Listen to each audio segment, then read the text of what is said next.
చిన్నప్పటి నుంచి ఆ క్షేత్రానికి వెళ్ళటం, స్వామివారిని దర్శించటం, ఇష్టదేవత కూడా నృసింహస్వామివారు కావటం, స్వామివారి యొక్క మంత్రబలం ఉపాస్మహే నృసింహాఖ్యం బ్రహ్మ వేదాంత గోచరం భూయ ఉల్లాసిత సంసారచ్ఛేదహేతుం జగద్గురుం.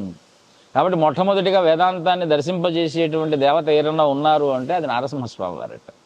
మనకు పురాణాలు చెప్తున్నాయి. ఆ మంత్రోపాసన, నామోపాసన చిన్నప్పటి నుంచి తెలియకుండానే మా పెద్దలు మాకు నోట పలికించేటువంటి ఆచారం ఇంట్లో ఉండటం, మా పూర్వీకుల పితృపితామహాదులందరూ కూడా ఆ ప్రాంతానికి రాజపురోహితులండి. కొన్ని గ్రామాలు, దాదాపు ఒక 30-40 గ్రామాలకు రాజపౌరోహిత్యం వహించేవారు. తరిగొండలో ఉన్నటువంటి స్వామివారి క్షేత్రం మాకు ఇంటి దేవత క్షేత్రం. అలాగా స్వామివారి మహత్యంతో కాలము గురించి ఒక ఆలోచన అనేటువంటిది మా మనసులో అంతర్లీనంగా ఏర్పడుతూ వచ్చింది. కొన్ని కష్టాలు కూడా కారణం.